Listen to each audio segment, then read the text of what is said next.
할렐루야. 네, 이 시간 말씀 사경에 오신 여러분들을 주의 이름으로 환영합니다. 함께 이렇게 찬양하면서 우리 말씀의 자리에 나아가도록 하겠습니다.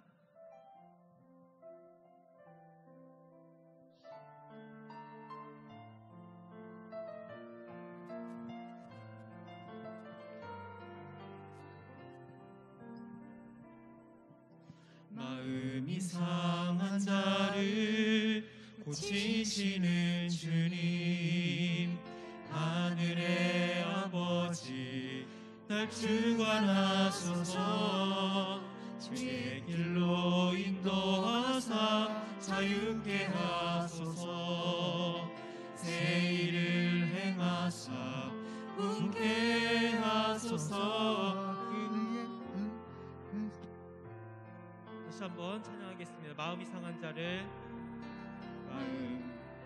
마음이 상한 자를 고치시는 주님, 하늘의 아버지 날 주관하소서. 주의 길로 인도하사 자유케 하소서. 새 일을 행하사 꿈케 하소서. 의의 주이고 목이 마르니 성령의 기름 부으소서. 의의 주이고 목이 마르니 내 잔을 채워주소서. 성령으로 채우사 주목게 하소서. 주의 임재 속에 은혜 알게 하소서. 주 뜻대로 살아가리 세상 끝날까지. 나를 빚으시고 새날 열어주소서. 의의 주이고 목이 마르니 성령의 기름 부으소서. 의의 주이고 목이 마르니 내 잔을 채워주소서. 의의 주이고 목이 마르니 성령의 기름 부으소서. 의의 주이고 목이 마르니 내 잔을 채워주소서.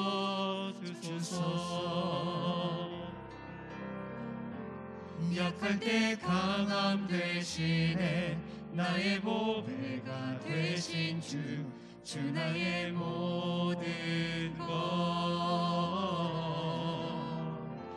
주 안에 있는 보물을 나는 포기할 수 없네.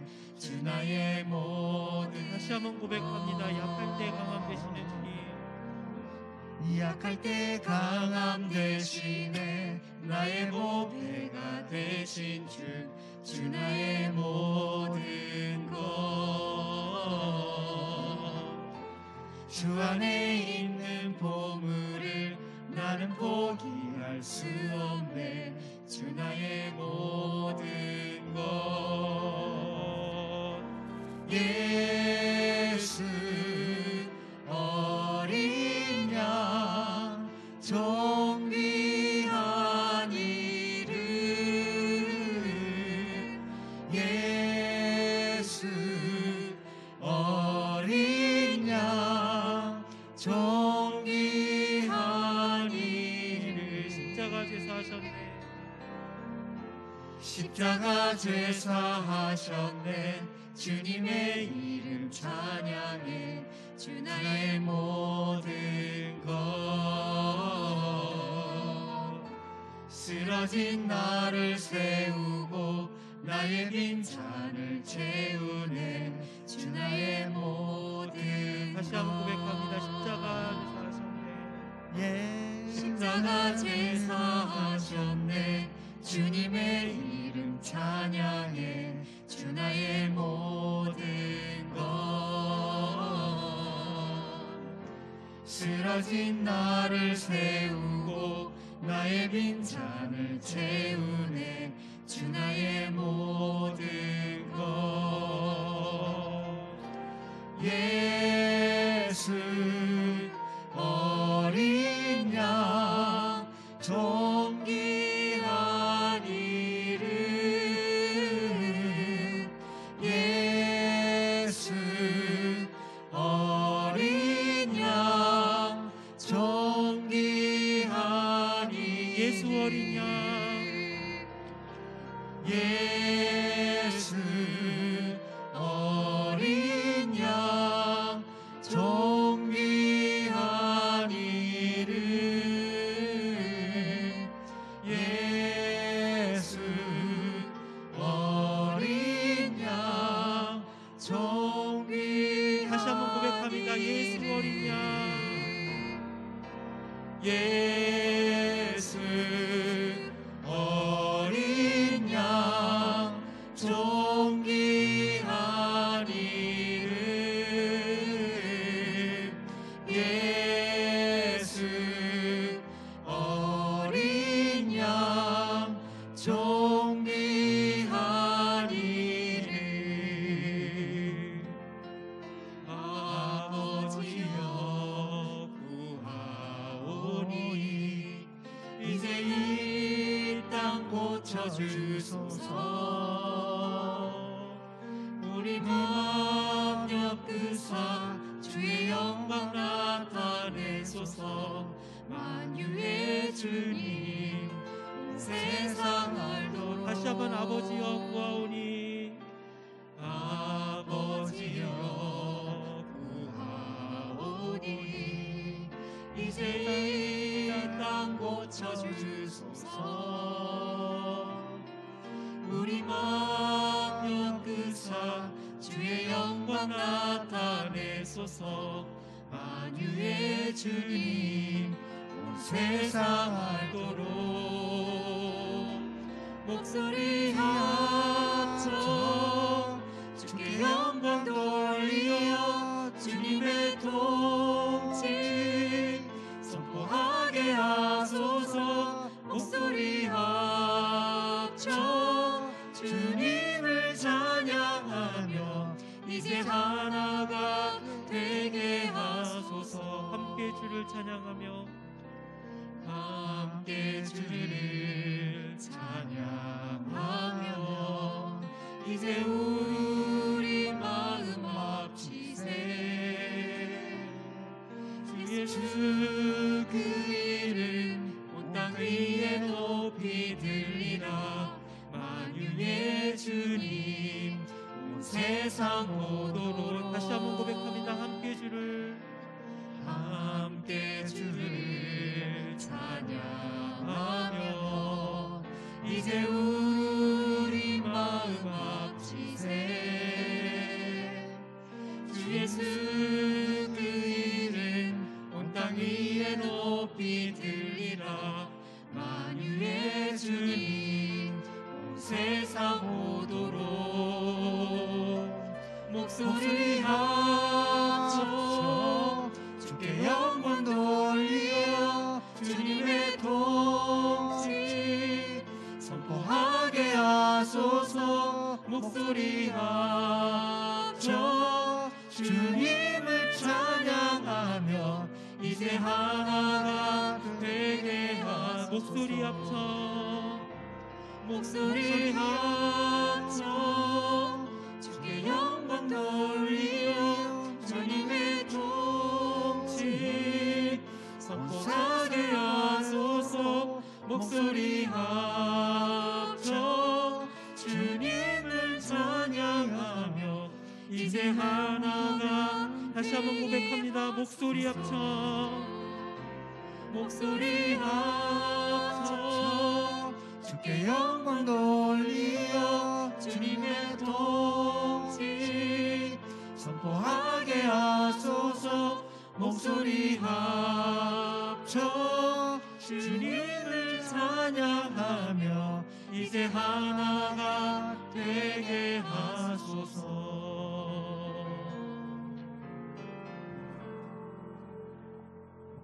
시간에는 부활하신 그 주님의 승리를 기억하시면서 아마 처음 듣는 분들도 많을 텐데요. 이 시간 함께 돌문을 이기시고 나가신 그 주님의 이름을 기억하시면서 함께 이 찬양 올려드리려고 하겠습니다.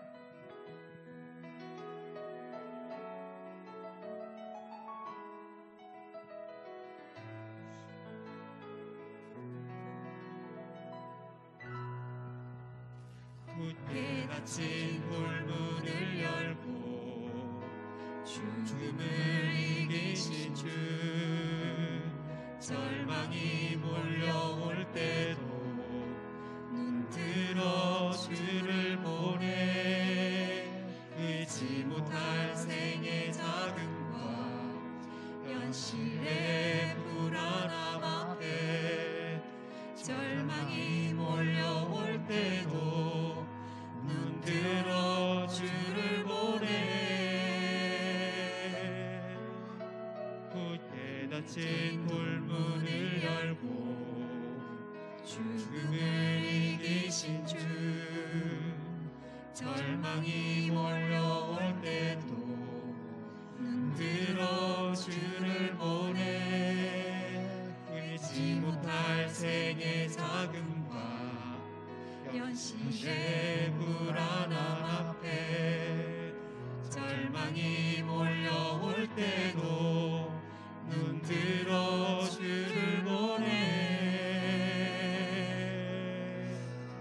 예수 죽으시고 부활하신 온 땅의 왕 주의 주, 사망 권세 이기고 언제나 온 땅 다스리네. 예수 죽으시고 부활하사 우리 안에 계신 주, 주의 부활 생명이 우리 삶을 빚으시네. 다시 한번 굳게 닫힌 돌문을 열고 죽음을 이기신 주, 절망이 몰려올 때도 눈 들어 주를 보내. 의지 못할 생의 자금과 현실의 불안함 앞에 절망이 몰려올 때도 눈 들어 주를 보내. 예수 죽으시고 부활하신 온 땅의 왕 주의 주, 사망 권세 이기고 언제나 온 땅 다스리네. 예수 죽으시고 부활하사 우리 안에 계신 주, 주의 부활 생명이 우리 삶을 빚으신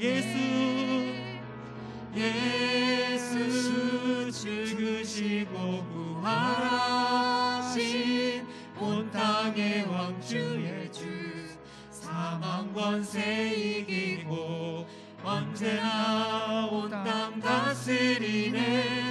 예수 죽으시고 부활하사 우리 안에 계신 주, 주의 부활 생명이 우리 삶을 빚으시네. 다시 한번 예수 죽으시고 부활하신 온 땅의 왕 주의 주, 사망 권세 이기고 언제나 온 땅 다스리네. 예수 죽으시고 부활하사 우리 안에 계신 주, 주의 부활 생명이 우리 삶을 빚으시네. 우리는 주의 움직이는 교회, 이곳은 주님을 위한 자리. 내가 기도하는 모든 땅 위에서 하나님 예배 받을 그날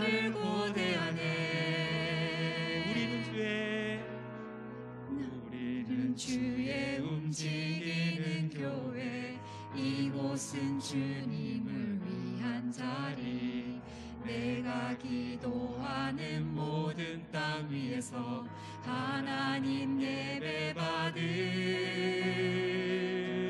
그날을 고대하네 나의 노래로 주님의 성전을 지으리 높임을 받으소서 이스라엘 찬송 중 거하신 주님은 거룩하십니다 두 손 들어 주님의 보좌를 만들고 온 마음 다해 경배하리 구름 날개 사이에 임하신 것처럼 내 위에 임하소서 하나님 우리가 이곳에 섰으니 이 땅을 치유하소서 하나님 우리가 어디에 있든지 주를 높이리라 열방들아 주님을 송축할지어다 그 발 아래 입맞추라 영원한 통치자 주 예수 그리스도 그는 위대하시고 다시 한번 나의 노래로 주님의 성전을 지으리 높임을 받으소서 이스라엘의 찬송 중 거하신 주님은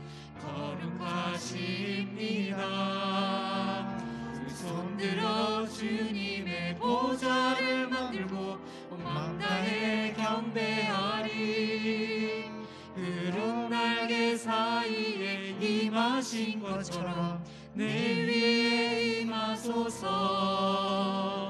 하나님 우리가 이곳에 섰으니 이 땅을 치유하소서 하나님 우리가 어디에 있든지 주를 높이리라 열방들아 주님을 송축할지어다 발 아래 입맞추라 영원한 통치자 주 예수 그리스도 그는 위대하신 왕 시간 함께 기도하실 때 하나님 우리가 주의 움직이는 교회로서 하나님 아버지 앞에 온전한 예배하는 삶을 회복할 수 있게 해달라고 기도합시다. 하나님 우리의 삶 가운데 하나님의 지성소로서 주님의 거룩한 성전으로서 다시 한번 우리를 회복시켜 주시고 우리를 통하여 다시 한번 예배받기 원하시는 하나님의 뜻이 이루어지는 귀한 시간 되게 해달라고 이 시간 함께 기도하겠습니다. 살아계신 하나님 이 시간 주님의 음성을 기다리며 우리가 주의 움직이는 교회로서 나갈 수 있도록 주여 인도하여 주시옵소서.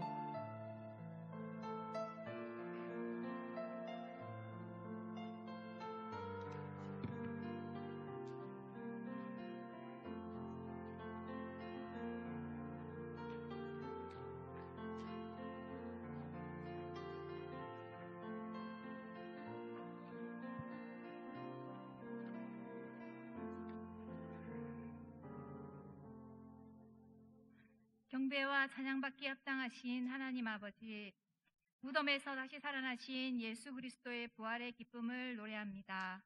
죽은 자를 다시 살리시며 영원한 생명의 길로 이끄심에 감사드립니다.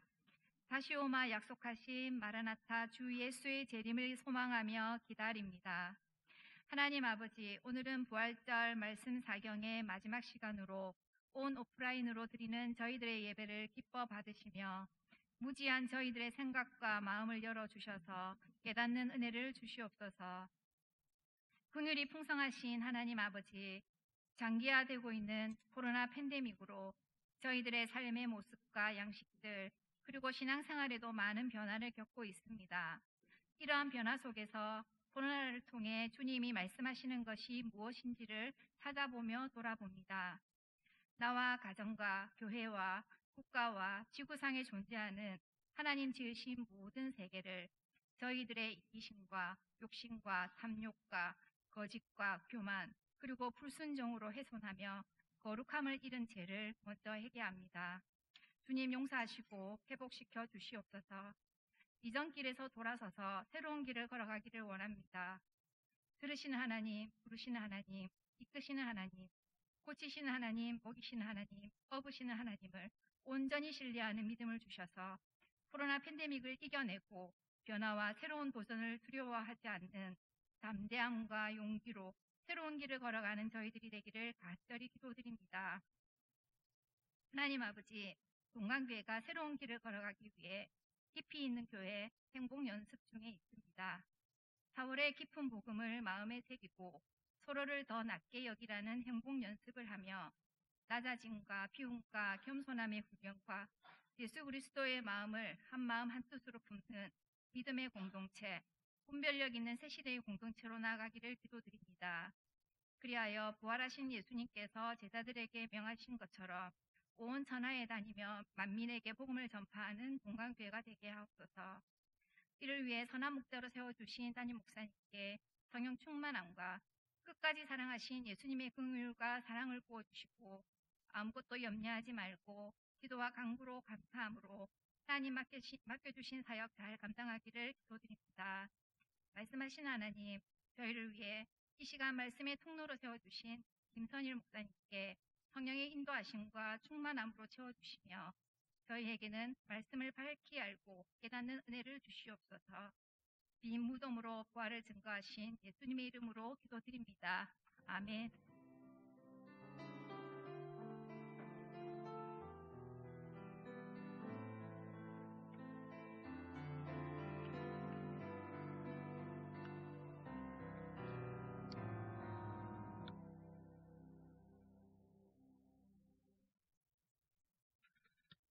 오늘 주신 하나님의 말씀은 베드로전서 3장 15절 16절 말씀입니다. 제 말씀을 봉독해 드릴 때 경청하시기 바랍니다. 너희 마음에 그리스도를 주로 삼아 거룩하게 하고 너희 속에 있는 소망에 관한 이유를 묻는 자에게는 대답할 것을 항상 준비하되 온유와 두려움으로 하고 선한 양심을 가지라. 이는 그리스도 안에 있는 너희의 선행을 욕하는 자들로 그 비방하는 일에 부끄러움을 당하게 하려 함이라. 아멘. 네, 김영애 권사님, 김정희 집사님의 특주가 있겠습니다.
귀한 찬양 감사드립니다.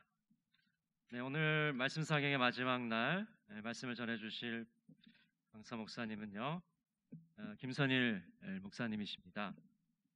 현재 웨스트민스터 신학대학원 대학교 교수이시고요, 실천 신약 파트에서 선교와 문화를 강의하고 계십니다. 플로 신학대학원 목회학 석사, 신학 박사 학위를 취득하셨고요, 학원복음화 협의회 캠퍼스 연구소장을 역임하셨습니다. 현재는 새세대 아카데미 교회 성장 연구소장으로도 계십니다. 이제 나오셔서 교회로 살아가기라는 제목으로 말씀 전해 주실 때 큰 은혜 받으시기를 바랍니다.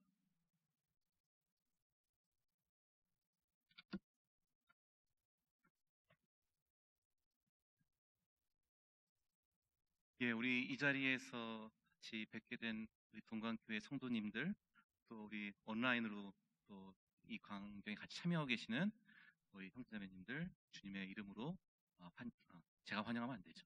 여러분이 이미 환대를 받았는데 목사님부터 우리 만나게 됨을 감사하며 또 주님의 이름으로 여러분을 축원합니다. 저는 좀 지금 앞에서 오신 우리 다른 강사님들도 다 멀리서 오셨으니까 저라고도 저만 멀리서 온 건 아니고요. 근데 제가 제 소개를 어디 가서 하면요, 웨스트민스터 신학대학원에서 했다니까 어디 미국이나 영국에서 온 걸로 생각하시는 분들이 종종 있어요. 제가 성공회 교회 갔더니 오늘 오신 강사님은 멀리 영국에서 오셨나 봅니다 하시는 거예요. 무슨 웨스트민스터 채플에서 온 줄 알고 있는데 그게 아니라 그냥 한국에 있는, 그냥 한국 사람만 있는 신학교입니다. 예, 웨스트민스터 우리 과거에 신앙 고백서가 나왔던 곳이기 때문에 그 이름을 따서 있는 학교에서 저는 지금 교수로 섬기고 있습니다. 또 우리 이 동강교회 성도님들과 함께 이 자리에서 우리 말씀 이 사경회에 주님의 말씀을 가지고 이렇게 이 시간 부족한 종이 주님의 몸된 교회의 그를 섬기고자 함께 말씀을 나누게 되었습니다. 제가 오늘 와보니까 코로나가 발발한 이후, 코로나가 지금 벌써 1년 넘었죠. 1년 한 2달, 1년 2, 3개월 됐죠. 우리나라에 퍼진 지가. 코로나 발발 이후에 제가 가장 멀리 온 곳이에요. 제가 사는 곳이 용인인데, 제가 용인에 살고 있는데요. 지금 제가 보니까 오늘 이렇게 KTX, SRT를 타고 오면서 보니까 내가 코로나 터진 다음에 제일 멀리 온 곳이구나. 그래서 너무 감사했어요. 모처럼 좀 공기 큰 바다도 보고, 아주 좋은 곳에 가서 또 이렇게 좋은 경치도 보게 해주셔서 너무 감사했고요. 사실은 제가 올해 안식년이거든요. 안식년이라서 사실은 외국에 나가서 연구를 해야 되는데 지금 코로나 때문에 다 지금 길이 막혀서 지금 받아주는 데가 없어서 지금 못 나가고 있는 상태입니다. 그러다 보니까 또 오늘 동강교회 와서 같이 이렇게 말씀을 나눌 수 있는 또 은혜를 얻게 되었습니다. 우리 코로나 때문에 지금 다들 어려움이 있으시죠. 답답하시고 너무 힘드시고 각자의 또 상황마다 또 더 힘든 여건에 계신 분들도 있을 겁니다. 근데 교회도 참 어렵습니다. 교회들도 굉장히 어렵고요. 우리 목회자들도 또 어렵고 또 교회에 잘 우리가 원하는 대로 모일 수가 없으니까, 우리가 모이고 싶은 데다 모일 수 없으니까 어렵습니다. 다 여러분 아마 어려움을 느끼시면서 또 이 자리에 그래도 또 잘 시간 내서 또 와주신 것을 감사드립니다. 근데 성경 시대에도요, 신약 시대에도 교회가 이렇게 모이기 힘들었던 때가 있었습니다. 흩어져야 했던 때가 있습니다. 그게 언제냐면은 제가 오늘 우리 읽었던 베드로전서 3장의 베드로전서 이 말씀을 보면요, 이 베드로전서는 1장을 보시면 제가 오늘 3장 15절 16절만 오늘 말씀으로 갖고 왔지만요, 원래 1장 1절을 보시면은 이 베드로가 이 누구한테 편지를 보내는 것이냐 하면요, 1장 1절 말씀은 제가 읽어드리겠습니다. 그냥 들으시면 됩니다. 예수 그리스도의 사도 베드로는 본도, 갈라디아, 갑바도기아, 아시아와 비두니아에 흩어진 나그네라고 그래요. 지금 로마 제국, 로마 수도 로마 안에 있는 사람들이 아니라 로마의 그 수도 주변 변방으로 흩어진 나그네들에게 편지한다 그래요.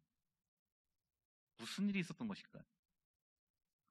지금 베드로가 편지를 쓰고 있는 이 편지 받고 있는 사람들은 흩어진 그리스도인들이에요. 흩어진 하나님의 백성들, 흩어진 나그네들이에요. 나그네라는 표현을 써요. 나그네는 어떤 사람들이죠? 나그네는 자신이 지금 거주하고 있는 것에 집이 있습니까 없습니까? 자신이 살고 있는 것이 자기 고향이에요 아니에요? 아니에요. 이 사람들은 지금 손님으로 와 있고 객으로 와 있고 낯선 자로 와 있는 사람들이에요. 지금 당시에 베드로가 편지를 쓰고 있었던, 베드로의 편지를 받고 있던 이 그리스도인들의 상태가 로마 제국 전역의 변방으로, 주로 로마의 수도 중심지가 아니라 변방으로 흩어져 있었던 그리스도인들입니다. 이 사람들이 왜 흩어지게 되었을까요? 이 당시 역사적 배경을 보면요, 이때쯤 무슨 일이 있었냐면은, 여러분 혹시 성경을 좀 잘 아시는 분들은 사도행전 18장을 보면은 글라우디오 황제라는 사람이 나와요. 이게 누구냐면은 이제 우리 일반 역사책에서는 클라우디우스 황제라고 해요. 클라우디우스 황제. 우리 사도행전에서는 글라우디오 황제라고 이렇게 음역을 해줬습니다. 이 사람이 누구냐면은 그 로마 제국에서 아주 포악했던 왕 중에 한 명이, 이제 가장 포악했던 왕 하면 우리가 잘 아는 네로 황제가 있죠. 네로 황제 전에 또 한 명 아주 엽기적이고 변태적인 황제가 있었는데, 그게 칼리큘라 황제. 칼리큘라 황제가 굉장히 아주 엽기 행각을 벌이는 황제였어요. 그 다음에 그 황제가 쫓겨나고 그 다음에 황제가 되었던 사람이 글라우디오 황제. 사도행전 18장에 보면 글라우디오 황제가 있고 나오거든요. 근데 이 사람이 무슨 일을 했냐면은, 당시에 그 로마에서, 로마 제국의 수도인 로마 그 도시 안에서 유대인들로 인해서 좀 소란이 있었어요. 그러니까 유대인들이 좀 독특하게 자기 종교를 믿잖아요. 그들이 음식도 굉장히 정결한 음식만 먹어야 되고, 그들 나름대로 그들끼리만 모여서 예배를 드리고, 뭐 이런 것들이 굉장히 당시에 주변 같은 사는 사람들과 좀 불화를 일으키고 마찰을 일으키니까 그 유대인들에 대한 여러 모함이 들리는 거예요. 그러니까 황제가 유대인들 다 추방을 시켰어요. 로마 수도로부터 추방을 시켜서, 뭐 본도란 데는 폰투스라고 하는 동네예요. 갑바도기아, 뭐 여러 다른 지역으로 사람들을 쫓아내는 거예요. 그러니까 그리스도인들이, 그러니까 유대인들을 추방시켰는데, 그 당시에 기독교인들은 대부분이, 많은 사람들이 유대인들이었어요. 그때까지는 헬라인 크리스찬들도 있었지만 가장 많은 기독교인들은 당시에 유대인이었어요. 왜냐하면 주로 처음에 기독교가 전파될 때는, 그리스 로마 세계로 기독교가 전파될 때는 완전 생짜 이방인들이 처음부터 온 게 아니라 디아스포라 유대인들이 있죠. 그 로마 제국에 흩어져 살고 있던 디아스포라 유대인들이 먼저 예수님을 믿게 돼요. 그 디아스포라 유대인들을 통해서 그들의 친구들인 헬라인 그리스 사람들이 또 예수님을 믿게 되었어요. 처음에는 유대인들, 흩어져 디아스포라 유대인들이 기독교 교회의 가장 많은 구성원들이었어요. 처음에는. 그러니까 이때 유대인들을 추방하니까 그 유대인들 중에서 기독교인들도 많이 추방을 당한 거예요. 그리고 기독교인들도 유대인들의 종교를 믿는 사람들로 간주되어서 같이 추방을 당했어요. 그래서 많은 기독교인들이 로마의 그 중심지 수도로부터 쫓겨나서 변방에 흩어지게 되었습니다. 그러니까 생각해 보세요. 그 전까지 같이 이렇게 뭐 예배도 드리고 같이 이렇게 신앙생활하던 사람들이 못 모이게 된 거예요. 다 각지로 흩어졌어요. 흩어져 있는 그리스도인들에게, 흩어져 있는 하나님 백성들에게 베드로가 편지를 보냅니다. 그들의 신앙을 굳건하게 해주고, 위로해 줄 뿐만 아니라 그들에게 새로운 사명을 줘요. 베드로가. 이게 굉장히 중요합니다. 그리스도인들이 지금 쫓겨났어요. 흩어졌어요. 같이 모이지 못해요. 얼마나 신앙생활을 하기가 힘들겠습니까? 그들이 그 종교가, 그들의 교회가 지금 굉장히 위기에 있다고 생각할 거 아니에요. 그런데 베드로는 이 위기의 상황 속에서, 흩어져 있는 그리스도인들 속에서 새로운 가능성을 봅니다. 새로운 사명을 줍니다. 새로운 우리의 존귀한 정체성을 재확인시켜줘요. 지금 우리 시기가 어떤 의미에서, 여러분들은 이렇게 이 자리에 좀 우리 수십여 우리 성도님들이 나와 계시지만, 많은 분들이 지금 원하는 만큼 오실 수가 교회로 모일 수가 없잖아요. 어떤 면에서 우리가 좀 흩어져 있다고 볼 수 있죠. 우리 자의에서가 아니라 이 재난 때문에, 혹은 정부 정책 때문에, 뭐 방역 시책 때문에 우리가 좀 흩어져 있죠. 이 흩어졌기 때문에 교회가 힘들다는 얘기도 많이 해요. 안 나오다 보니까 안 나오는 게 습관이 됐던 분들도 많아요. 야, 교회 안 나오면은 무슨 하늘에서 무슨 벼락이 떨어질 줄 알았는데 교회 안 나가도 별 아무 일 없네. 뭐 이게 지금 그냥 익숙해진 분들도 많으니까. 그래서 이 시기가 지나도 다시 교회로 안 돌아온 사람들도 많을까봐 지금 우려들 하고 있어요. 흩어져 있는 상태. 그 흩어져 있는 상태가 신앙을 잃어버리는 상태가 아니라, 교회가 약화되는 상태가 아니라, 새로운 하나님 앞에서의 우리의 사명을 회복하고 우리가 하나님 앞에 선택받은 자로서의 존귀한 정체성을 다시 회복하는 그런 계기가 되어야 할 줄 믿습니다. 베드로전서에서 베드로가 그 하나님 백성들에게, 흩어진 그리스도인들에게 이 귀한, 이 비밀한 사실을 알려주고 있어요. 이것이 교회의 위기라고 말하지만, 종종 말하지만, 이것이 우리에게 궁극적으로 신앙의 위기는 아니에요. 우리가 다시 신앙을 재회복하는 시기, 신앙이 다시 살아나는 시기, 우리의 새로운 사명을 발견하는 시기가 되게 되어야 할 것입니다. 우리 교회가, 한국 교회가 이번 코로나 기간을 거치면서 한국 사회에 좀 폐를 끼쳤다고 지금 대체로 지금 이렇게 평가되고 있죠. 우리가 그냥 이건 인정하고 가야 됩니다. 물론 억울한 면이 있어요. 부당한 평가 있어요. 저도 알아요. 왜냐? 좀 부당하다 하더라도 우리가 참고 넘어가야 할 게 있습니다. 부당한 대우를 받아도 안갚음하지 말고 우리가 선으로 갚아야 할 상황입니다. 제 말이 아니라 베드로 사도가 하는 말입니다. 베드로 사도가 이 베드로 전서를 쓰시면서요, 당시에 이 그리스도인들이 억울하게 추방됐어요. 쫓겨났어요. 쫓겨나고 자신이 쫓겨난 동네 가면요, 이 사람들이 누구예요? 신세가 지금 나그네예요. 나그네라는 거는 그 원주민들, 원래 살고 있던 주민들로부터 배척을 당하는 사람들이에요. 특별히 로마 제국의 정책에 의해서 쫓겨난 사람들이에요. 얼마나 이 사람들이, 그 원주민들이 텃세를 부리겠습니까?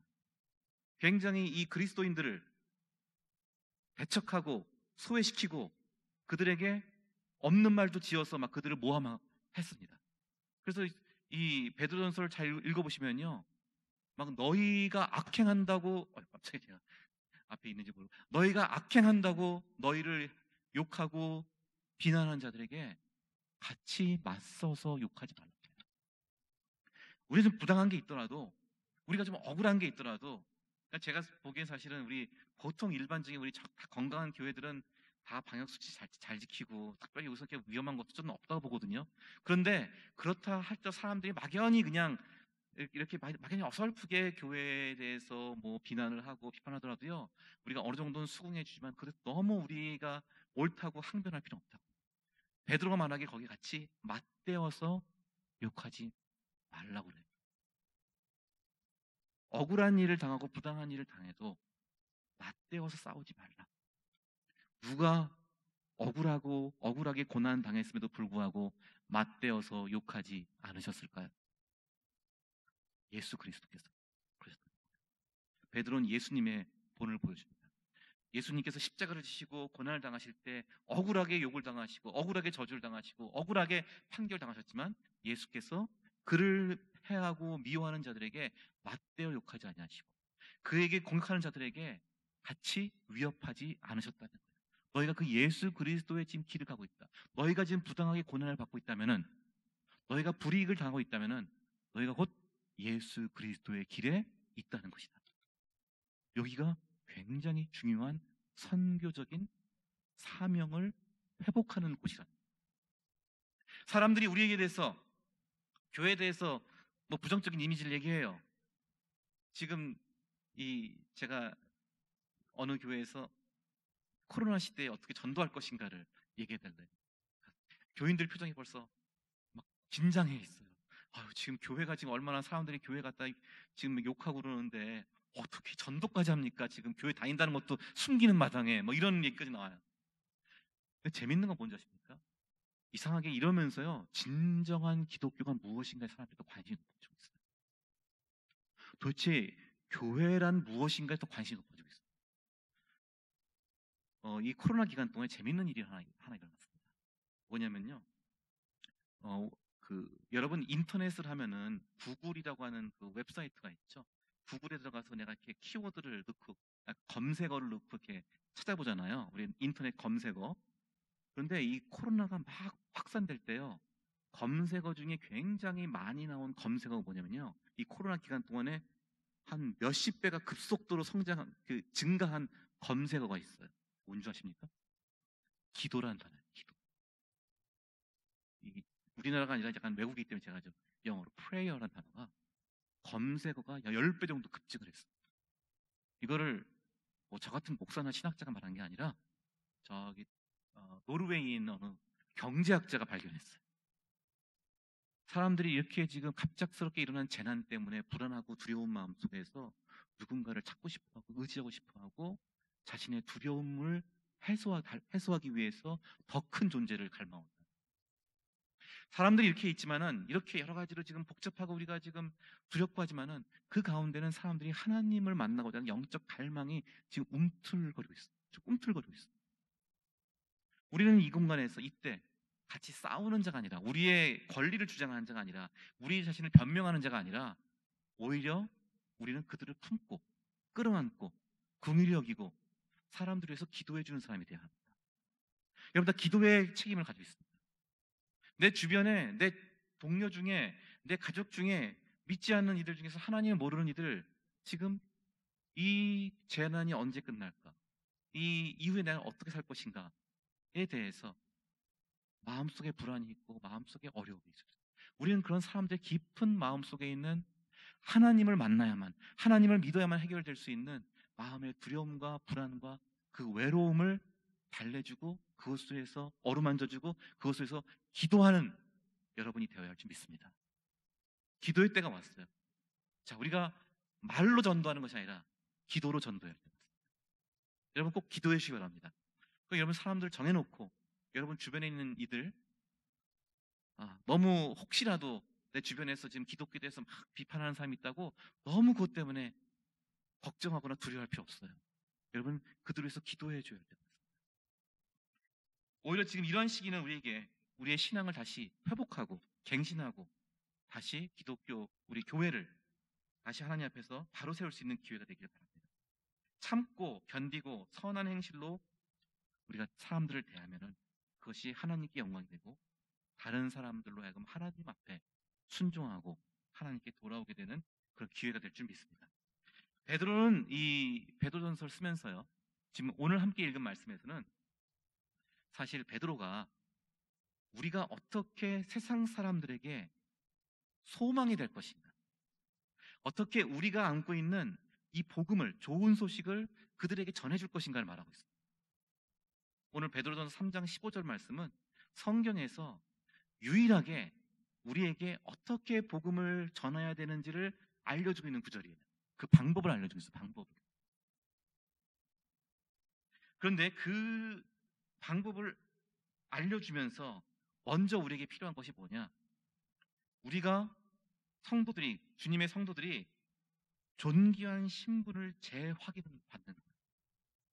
자, 우리가 지금 다시 이 여러 가지로 어수선한 상황 속에 있습니다.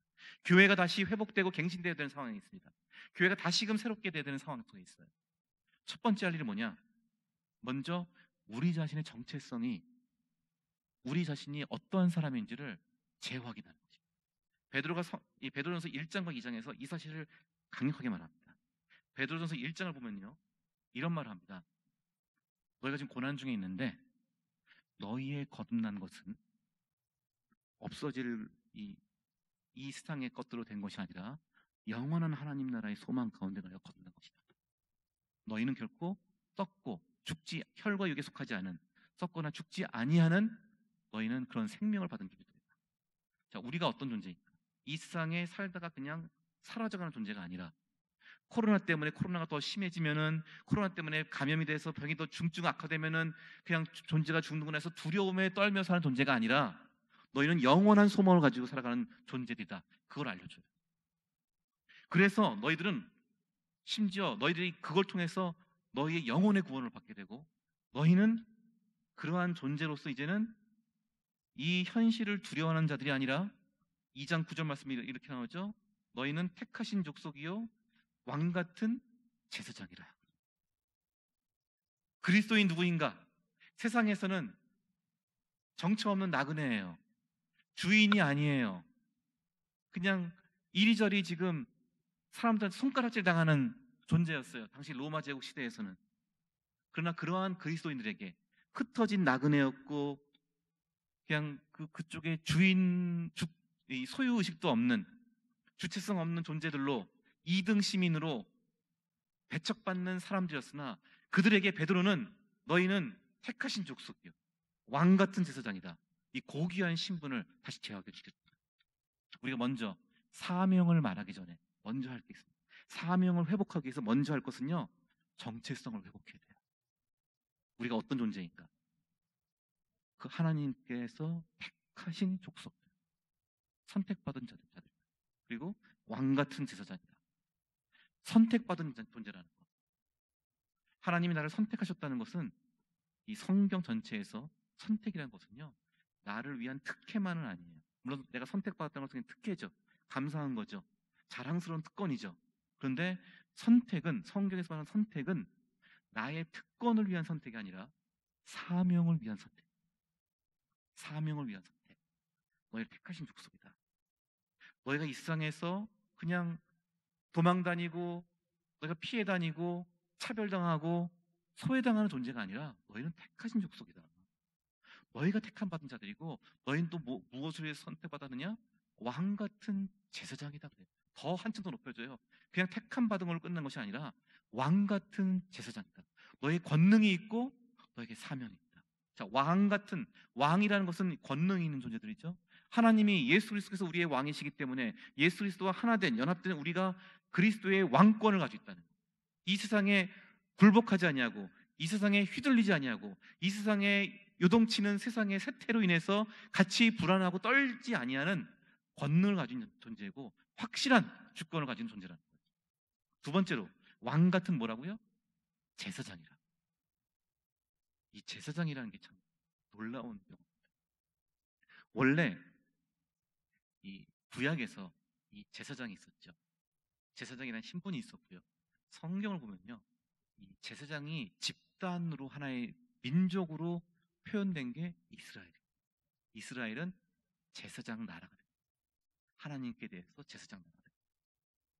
즉 하나님과 이 세상 사이에 를 화해시켜주고 세상을, 그 세상의 죄를 대신해서 하나님께 용서를 구하고 하나님께서 용서하심을 선포해주는 그 역할을 하는 게 이스라엘의 원래 사명이었어요.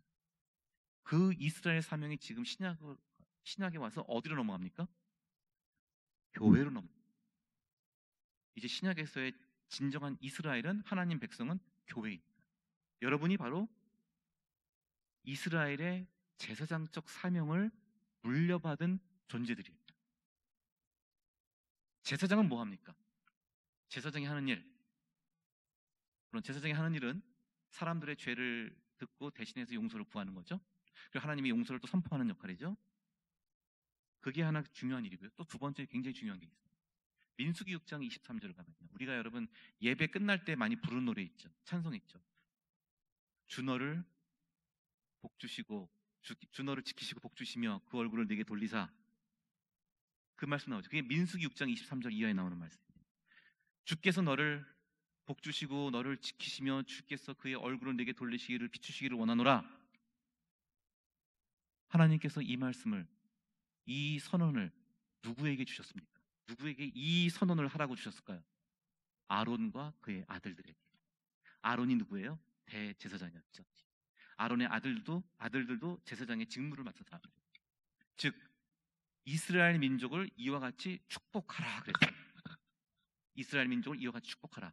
주께서 너를 복 주시고 너를 지키시고 주께서 그의 얼굴을 너에게 비추시기를 원하노라.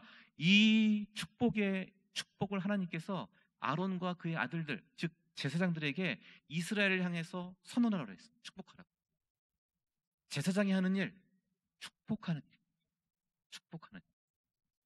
사람들을 축복하는 거예요. 다른 사람들을 축복하는 겁니다.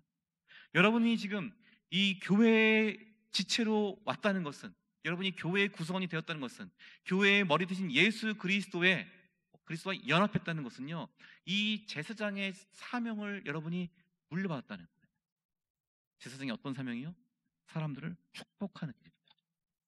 여러분의 가족과 이웃과 친구와 동료들을 축복하시는 분이 되시기 바랍니다. 축복하는 존재가 되세요. 복을 나눠주는 존재가 되세요. 여러분 축복권이 있어요.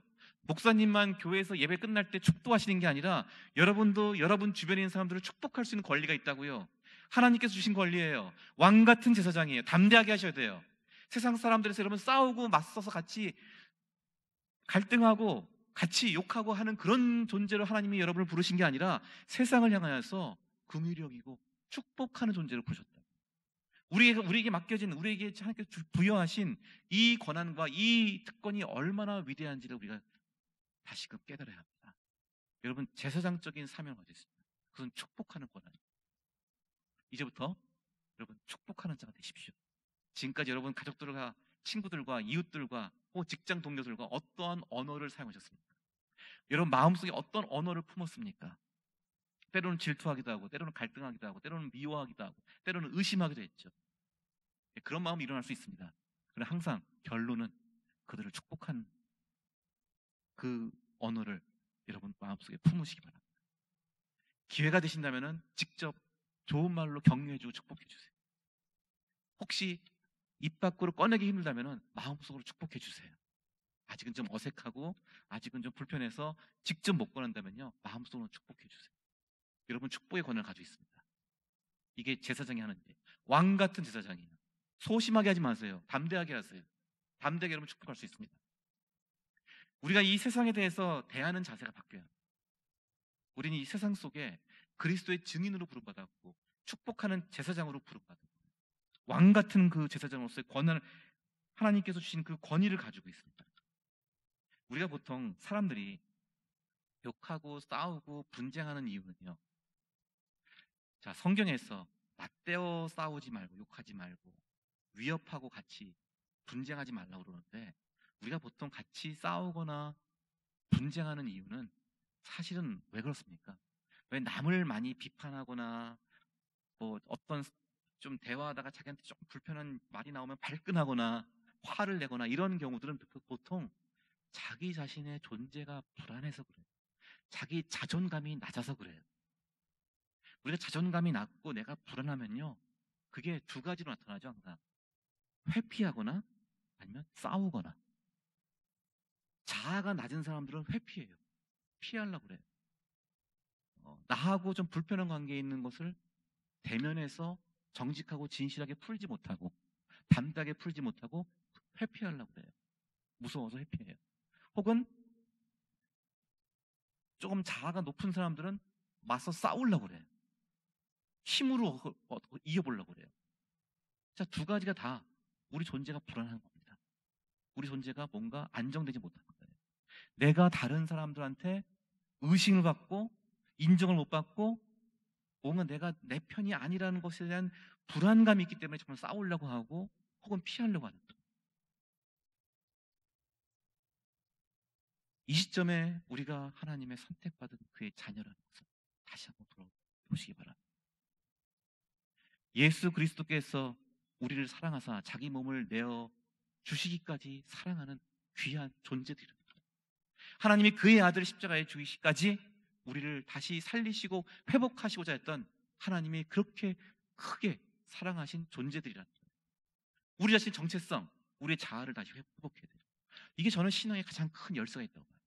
우리 예수 그리스도를 믿으면요, 믿어서 그냥 죽은 다음에 구원 천국 가기 위해서만 믿는 게 아니라 예수 그리스도를 믿은 만큼 그만큼 하나님이 우리를 사랑하시고 그 아들을 주시기까지 우리를 살리시고 회복하시려고 하는 하나님의 모든 초점이 우리한테 맞춰져 있어요.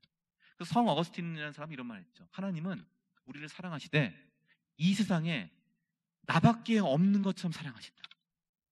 하나님은 우리를 사랑하시는데 지금 이 지구상의 인구가 몇 명입니까? 70억인가요? 80억인가요? 70억 중에 한 명으로 사랑하시는 게 아니라 이 세상에 오직 사랑할 사람이 나밖에 없는 것처럼 사랑하신다. 그렇게 하나님 우리를 사랑하신다는 거예요. 그 하나님과 깊은 교제 속에, 그 하나님의 사랑에 대한 감격과 응답 속에 살아가야 돼요. 항상 하나님의 사랑을 묵상하고 하나님의 사랑을 내가 고백하고 표현하고 그 하나님의 사랑이 나에게 충만히 임하기를 늘 간구하고 기도하는 그런 삶을 살아야 합니다. 거기서 우리가 당당한 삶이 나와요. 거기서 우리가 왕 같은 제사장으로서의 우리 자아 정체성을 회복할 수 있어요. 요즘 시대에 가장 사람들이 힘들어하는 게 자존감이라고. 자존감이 낮다는 것은요, 내가 사람들한테 잘 보이고 인정받고 칭찬받기 위해서 전전긍긍한다는 거예요. 그래서 유명한 이런 말이 있죠. 그 장폴 사르트라고 하는 프랑스 옛날에 유명한 실존주의 철학자가 한 말인데, 타인은 지옥이다. 그럼 타인은 지옥이다. 타인, 다른 사람은 지옥이다. 이런 말을 했어요. 그게 무슨 말일까요? 타인은 지옥이다 하면은 다른 사람은 다 나쁘다는 거예요? 막 악마들이라는 건가요? 그런 의미가 아니라 우리가 다른 사람들과 살면서 다른 사람의 기대에 맞춰 살려고 하고 다른 사람의 칭찬과 인정을 받고자 조마조마해하고 초조해하고 불안해하고 다른 사람들 눈에 들고자 다른 사람들 사랑받고 인정받고자 살면은 우리 인생은 지옥과 같은 자기 자신을 찾을 수 없고 자기 자신의 자유를 못 느낀다. 그거를 연연하지 않으세요. 왜? 누가 우리를 사랑하시고 누가 우리를 지켜주시고 누가 우리를 끝까지 함께 하십니까? 하나님께서 예수 그리스도 안에서 그의 성령으로 말미암아 우리와 동행하시고 우리를 지켜주신다. 이 기본적인 이 하나님 예수 그리스도의 우리를 선택하신 믿음 안에서 살아가는 거예요. 이것이 우리 삶의 가장 근원적인 힘이에요. 그래서 그리스도인들은요 너무 열등감 빠지면 안 돼요. 너무 자책하지 마세요. 너무 자기 자신을 갖다가 나는 이렇게 못난 사람이고 나는 이렇게 뭐 잘하는 것도 없고 내가 겸손 아닙니다. 그거는 하나님께서 그리스도 안에서 우리를 택하시고 하나님께서 우리를 그의 은혜로 품어주신 것을 경홀히 여기는 거예요. 하나님께서 우리를 사랑하시고 택하셨기 때문에 내가 비록 이렇게 실수가 많고 허물이 많아도 내가 하나님의 은혜를 잊고 말미암아 담대히 살아갈 수 있고 담대히 다른 사람들을 칭찬할 수 있고 격려할 수 있고 사랑할 수 있는 존재라는 것을 확인하셔야 됩니다. 자, 그러한 우리에게 이것은 오직 우리가 그리스도 안에 있고 그리스도와 연합될 때 가능합니다. 그러한 우리에게 주신 그러한 우리의 그 회복된 정체성과 자존감의 기초로 해서 우리에게 주신 명령이 오늘 나왔던 베드로전서 3장 15절부터 16절까지 말씀입니다. 너희 마음에 우리 한번 15절을 다시 한번 펴보실까요? 다 같이 한번 읽겠습니다. 너희 마음에 그리스도를 주로 삼아 거룩하게 하고 너희 속에 있는 소망에 관한 이유를 묻는 자에게는 대답할 것을 항상 준비하되 온유와 두려움으로 하고. 자, 여기까지 읽겠습니다. 15절 말씀만. 자, 이렇게 우리가 새로운 존재, 왕 같은 제사장으로 살아가는 새롭게 살아가는 존재로서 우리가 이제 왕 같은 제사장인데 우리가 어디서 살아갑니까? 살 때는 맨날 교회만 있을 수는 없어요. 그죠? 당시 아마 이 베드로전서를 읽고 있던 당시 그리스도인들은 아마 교회로 모이기도 힘들었을 거예요. 다 흩어져 있었기 때문에. 원래 그리스도인들은 그 회당에서 모였거든요. 원래는 그 옛날에는 회당이 중심 장소였는데 다 이제 지금 흩어져 있고 다 지금 서로 이렇게 추방된 상황이라서 그들이 모이기 적절한 장소도 없었을 수 있어요. 베드로가 지금 이들이 새로운 존재로서 살아가야 할 두 가지 영역을 말합니다. 하나는 일터예요. 2장에 나옵니다. 너희가 일하는 곳에서 너희 상사들, 너희 직장의 더 윗사람들과의 관계를 말합니다. 3장에 가면요, 2장 후반부부터 3장까지 가면요, 뭐가 나오면 가정이 나와요. 일터와 가정. 일터와 가정에서 오늘 말씀 제목처럼 너희가 곧 교회로 살아가라는 거예요. 교회로 살아가라. 너희가 삶의 현장이에요. 교회 바깥에 일터와 가족에서 옛날 가정은요, 오늘날 가정보다 훨씬 큽니다. 오늘날 가정은 엄마, 아빠, 자식 이 정도 있죠. 좀 많으면 조부모도 같이 살거나 이 정도죠. 근데 요즘 대부분 다 엄마, 아빠, 자녀 요즘 뭐 1인 가정도 나오니까 더 적은 가정도 요즘 가족은 되게 작아요. 규모가. 고대의 가족은 규모가 큽니다. 몇 대 같이 살고 친척들도 같이 살고 그런 곳이었어요. 일터와 가정이라는 것은 그들이 살아가는 삶의 모든 영역이에요. 그곳에서 너희가 그리 하나님께 영광 돌리고 하나님의 말씀을 순종하는 사람들을 만들라고 해요. 교회로 살아가라. 그럼 교회가 무엇입니까? 교회는 그리스도의 몸이죠. 예수 그리스도께서 교회의 머리 되셨죠. 우리는 그리스도의 몸을 이루는 지체들이에요.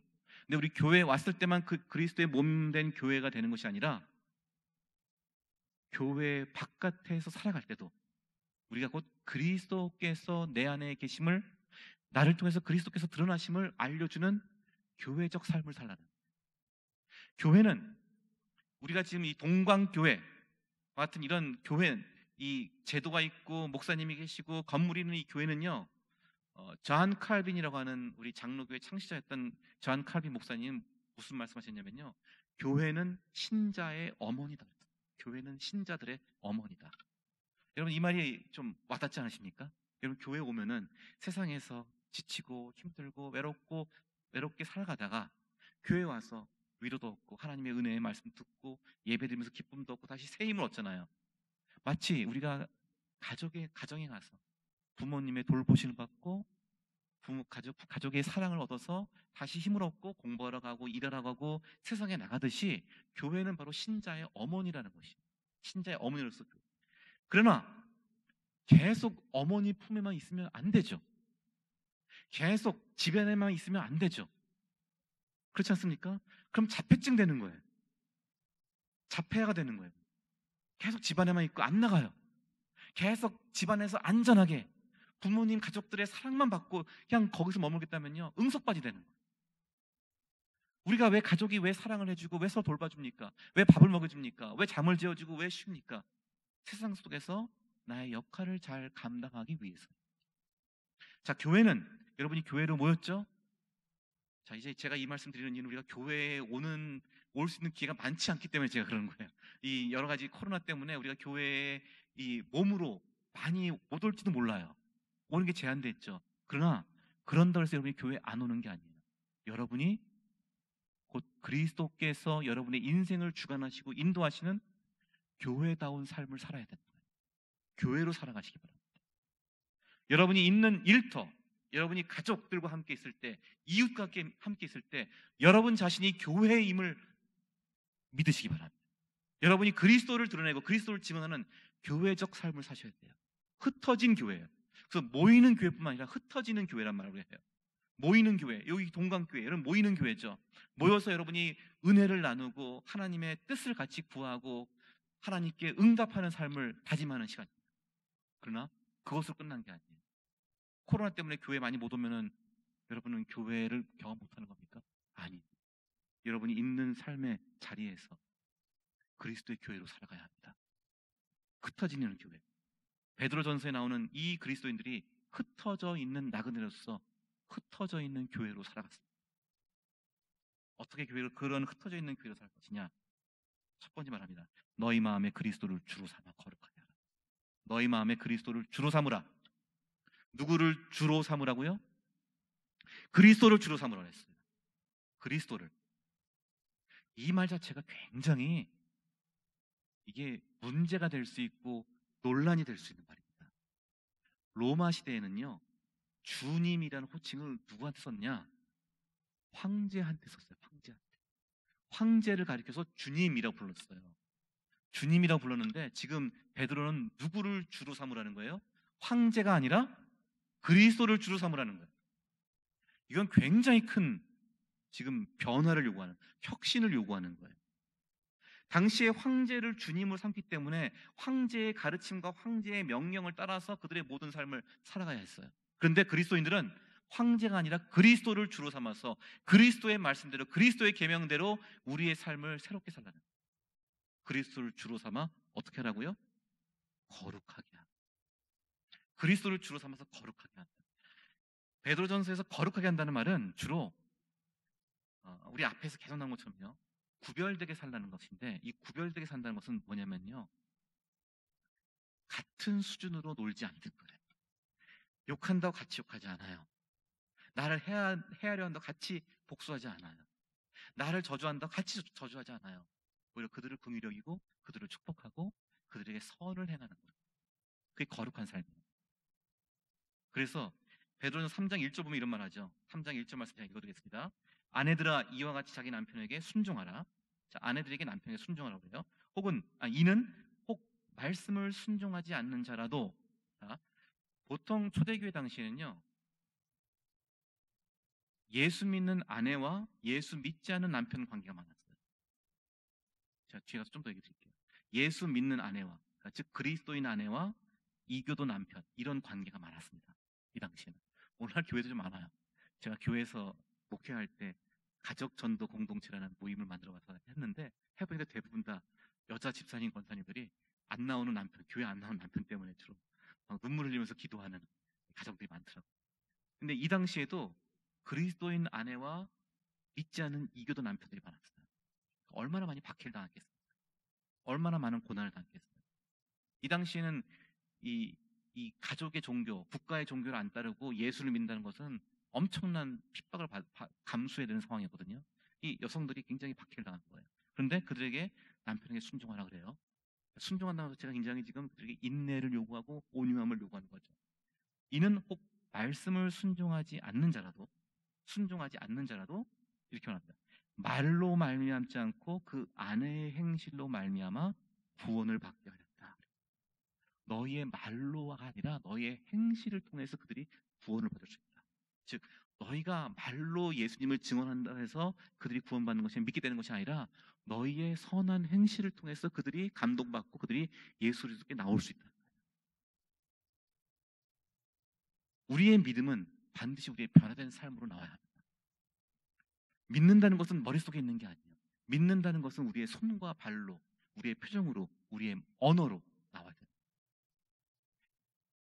그리스도를 주로 삼았더니 그들이 거룩하게 되었어요. 어떻게 거룩함이 표현되었느냐? 같이 맞서 싸우지 않아요. 오히려 내가 희생할 수 있고 양보할 수 있고 내가 그들을 오히려 긍휼히 여기고 그들을 축복해주고 그들을 사랑하는 삶으로 바뀌게 됩니다. 자, 이러한 삶을 보여줬더니 이게 뭐가 일어나냐? 그 다음에 뭐라 그러죠? 너희 마음에 그리스도를 주로 삼아 거룩하게 하고 너희 소망에 관한 이유를 묻는 자에게는, 자, 여기 이 말씀을 보면요, 무슨 일이 일어납니까? 우리가 그리스도를 주로 삼아서 거룩하게 하니까 무슨 일이 일어나냐? 쟤네들은 뭘 믿고 저렇게 사나? 질문이 나오는 거예요. 질문이. 너희 소망에 관한 이유를 묻는 자들에게는, 소망에 관한 이유를 묻는 질문이 나오기 시작하는 거예요. 사람들이 궁금해해요. 쟤 왜 참고 있지? 쟤는 왜 저렇게 행동하지? 쟤는 왜 저렇게 다 용서해주고? 쟤는 왜 이렇게 온유하지? 쟤는 왜 화를 안 내지? 질문이 나오는 거예요. 질문이. 그리스도의 삶은 우리 주변에 믿지 않는 이들에게 질문을 일으키는 삶이 돼야 돼요. 질문을 일으키는 삶. 여러분, 나랑 똑같이 살고요, 나보다 좀 못하면요 궁금하지가 않아요. 그렇죠? 내 자식들이 있는데 학교에 갔어요. 혹은 유치원에 갔어요. 근데 다른 애들이 우리 애들보다, 옆에 있는 애들이 우리 애들보다 비슷하거나 못하면은 별로 걔한테서 궁금하지 않아요. 그런데 옆에 있는 애가 너무 잘해요. 너무 뛰어나요. 그럼 궁금해요. 가서 물어보죠. 얘 어느 학원 다녔어요? 뭐 물어보고 정보 얻으려고 그러죠. 뭔가 남다른 게 있으면 우리가 궁금해진단 말이에요. 내가 못하는 거를, 내가 없는 것을 갖고 있고 할 수 있으면은 궁금해진단 말이에요. 당시 그리스도인의 삶이 질문을 일으키는 삶이었어요. 어떤 일이 있었느냐? 로마 제국 시대에 2차례에 걸쳐서 큰 전염병이 돌았습니다. 오늘날 우리 팬데믹, 이 코로나 재난 전염병이 돌듯이 더 끔찍한, 그 당시에는 이런 백신도 없었고 제대로 된 병상도 없었고 그런 열악한 상황 속에서 전염병이 돈 거예요. 로마 제국 시대. 이 얘기가 많이 아마 우리 교회에서도 많이 얘기했어요. 로마 제국 시대에 전염병이 2번 크게 돌았어요. 전체 인구의 한 거의 15%가 죽은 일도 있었어요. 전염병이 돌았어요. 황제가 죽은 일도 있었어요. 자, 전염병이 돈다. 그럼 무슨 일이 일어날까요? 어느 마을에 누가 병에 걸렸어요. 증상을 보여요. 그럼 어떻게 될까요? 사람들이 도망가죠. 다 도망가는 거예요. 나도 옮을지 모르니까. 뭐 내 가족이 병 걸려도 도망가는 거예요. 나까지 죽으면 안 되니까. 그럼 병 걸린 사람들은 어떻게 되겠습니까? 속수무책으로 그냥 고통당하고 죽어가는 거예요. 시체가 쌓여요. 그곳에 누가 갔느냐? 그리스도인들이 갔어요. 왜 갔느냐? 왜 갔을까요? 예수님이 가라고 했으니까. 너희가 내가 아플 때, 내가 병들었을 때 나를 돌봐주었느냐? 그 예수님 말씀대로 간 거예요. 그리스도인들이 가서 그 병든 사람들을 도와줍니다. 간호해줍니다. 돌봐줍니다. 죽은 사람들 대신 장사 지내줍니다. 가족들도 버리고 간 죽은 사람들 대신 장례를 쳐줬어요. 자, 그럼 첫 번째, 무슨 일이 일어날까요? 병자들을 돌봐주고 죽은 자들을 장사 지내줬어요. 그리스도인들이 가서 무슨 일이 일어났을까요? 그리스도인들도 감염이 돼요. 전염이 돼요. 오늘같이 마스크 쓰고 가지도 못했을 거고, 무슨 뭐 손소독제라든지 이런 거 가지고 간 때가 아니란 말이에요. 그냥 돌봐주다가 그들도 감염이 될 수 있죠. 그래서 중요한 게 있어요. 기독교 공동체는요, 누가 병들거나 누가 아프면요 서로 그 안에서 잘 돌봐줘요. 이교도들은, 믿지 않는 사람들은 버리고 도망가는데 그리스도인들은 아프거나 약하면 서로 돌봐주고 서로 간호해주고 서로 잘 이렇게 지켜줘요. 그러니까 약을 안 써도 내가 잘 먹고 잘 쉬고 잘 간호를 받으면 사망할 확률이 3분의 1로 줄어든다고 해요. 현대의학의 연구에 의하면은 내가 약물 치료를 안 받아도 같은 병에 걸렸을 경우에 잘 간호받고 잘 영양을 섭취하고 잘 쉰 사람과 그렇지 못한 사람의 차이는 치명률이 3분의 1로 줄어든다는 거예요. 다른 말로 하면은 이교도가 3명 죽을 때 그리스도인은 1명 덜 죽는 거예요. 그리스도인들끼리는 서로 잘 돌봐주니까 잘 간호해주니까 제가 목사님께 들으니까 지난 우리 2번의 여러분 이 말씀 사경회에서 사랑의 공동체를 얘기하셨고 기독교 공동체는 사랑의 공동체였어요. 상호 돌봄의 공동체였어요. 서로 돌봐주는 공동체였어요. 이 서로 돌봐주니까요. 기독교인들이 안 믿는 사람을 도와주다가 그들이 병에 걸려도 이들을 도와주고 이들을 또 돌봐주고 이들을 간호해주는 공동체입니다. 그리스도인들은 덜 죽었어요. 이교도는 좀 많이 죽고 또한 그리스도인들이 이교도들을 또 도와주니까 그 이교도들이 나중에 병이에서 회복되면은 그리스도인들에게 감동해서 그들의 신앙을 따라가게 되죠. 그렇게 해서 초대교회가 부흥해요. 초기 기독교가 왜 부흥했느냐? 초기 기독교가 부흥했다는 것은 굉장히 놀라운 일이에요. 지금으로 치면 어떤 일이냐? 저기 아프가니스탄의 한 탈레반의 한 일파, 예? 아프가니스탄 탈레반 어디 산속에 있는 한 탈레반의 한 일파가 미국으로 가서 미국 전체를 탈레반 종교화시킨 거예요. 그런 일이 일어난 거예요. 로마 제국에서. 로마 제국의 거대한 제국에서 작은 나라, 힘없는 나라, 그 갈릴리의 예수를 믿는 그 소수의 사람들이 로마 제국까지 가서 로마 제국을 기독교화시켰어요. 이게 엄청난 일이거든요. 우리 상상도 할 수 없는 일이 일어난 거예요. 그게 어떻게 일어났냐? 이러한 그리스도인들의 그리스도를 주로 삼아 거룩하게 한 선한 행실로부터 시작되었다. 이들이 보여줬던 삶의 모습이 너무 감동적이었어요. 그래서 기독교를 당시에 비판하고 기독교를 늘 멸시하던 로마의 한 시인은 말하기를 저들이 믿는 것은 허황되다. 그래요. 아니 쟤들은 무슨 저기 이스라엘의 무슨 갈릴리에서 십자가에 못 박혀 죽은 청년을 믿는다고 그래요. 저런 허황된 정신 나간 놈들이 어딨냐.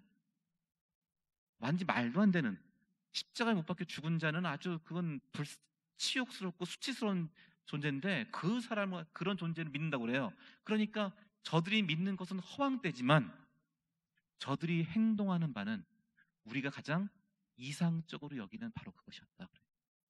로마의 한 시인이 고백한 거예요. 저들의 믿음, 저들이 믿는 것은 허황되지만 그러니까 아직 저들이 믿는 것은 믿을 수가 없죠. 이 사람은. 그 믿음을 기독교인들이 믿는 것을 아직 이 사람은 이해가 안 돼요. 그런데 그들의 행실은 우리가 가장 고귀하게 여기던 것들을 그들이 바로 지금 실천하고 몸으로 보여주고 있다는 거예요. 이러한 삶을 사니까 사람들이 질문을 하게 되는 거예요. 왜 그렇게 살아가는지, 어떻게 그렇게 희생할 수 있는지, 어떻게 그렇게 너하고 아무 인연도 없는 사람을 돌봐주고 그를 위해서 그렇게 섬길 수 있는지 질문이 더 올라오는 거예요. 질문을 일으키는 삶이었어요. 그때 뭐 하라고요? 15절 뒤 후반부에 너희 속에 있는 소망에 관한 이유를 묻는 자에게는 대답할 것을 항상 준비하되 온유와 두려움으로 하고. 대답을 준비하라. 대답을 준비하라. 여러분 다른 건 몰라도요. 대답을 준비하십시오.